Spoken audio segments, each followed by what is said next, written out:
La création de l'univers. Jusqu'à la moitié du XXe siècle, l'idée qui prévalait était que l'univers est infini et qu'il a existé depuis toujours et qu'il ne cessera d'exister. Dans cette théorie, connue comme étant le modèle de l'univers statique, l'univers n'a ni début ni fin. En soutenant l'idée que l'univers est un amas de substances fixes, statiques et immuables, ce concept a constitué la base de la théorie matérialiste et a en conséquence rejeté l'existence d'un créateur. Cependant, avec les progrès scientifiques et technologiques du XXe siècle, le modèle de l'univers statique a été totalement écarté. Nous sommes maintenant au XXIe siècle et une nouvelle aube se lève. À travers de nombreuses expériences, observations et calculs conduits par certains des plus grands penseurs du monde, la physique moderne a prouvé que l'univers avait en effet un commencement, qu'il avait été créé à partir du néant en un instant, et ce, à la suite d'une grande explosion.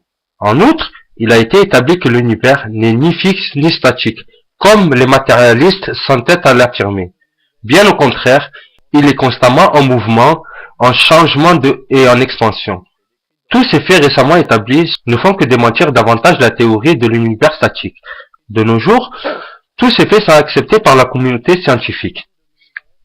À ce propos, Allah Azzawajal dit dans le sublime Coran, dans le sens du verset, il est le créateur des cieux et de la terre à partir du néant.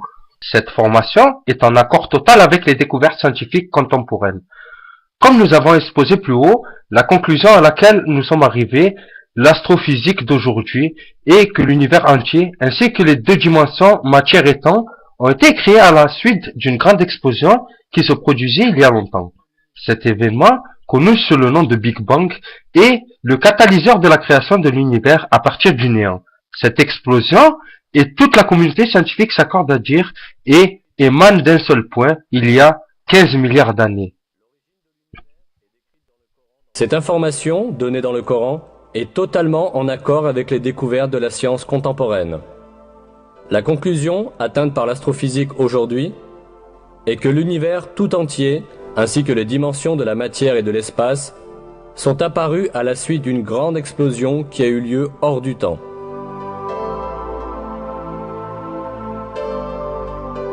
Cet événement, connu sous le nom de Big Bang, a produit l'univers tout entier il y a environ 15 milliards d'années, le créant à partir du néant à la suite de l'explosion d'un point unique. Les cercles scientifiques modernes s'accordent à dire que le Big Bang est la seule explication rationnelle et prouvable de commencement de l'univers et de la manière dont l'univers est apparu. Cette information, donnée dans le Coran, est totalement en accord avec les découvertes de la science contemporaine. La conclusion, atteinte par l'astrophysique aujourd'hui, est que l'univers tout entier, ainsi que les dimensions de la matière et de l'espace, sont apparus à la suite d'une grande explosion qui a eu lieu hors du temps.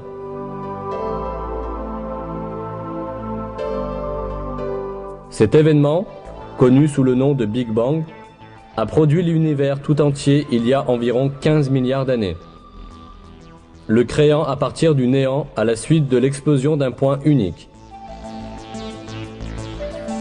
Les cercles scientifiques modernes s'accordent à dire que le Big Bang est la seule explication rationnelle et prouvable de commencement de l'univers et de la manière dont l'univers est apparu.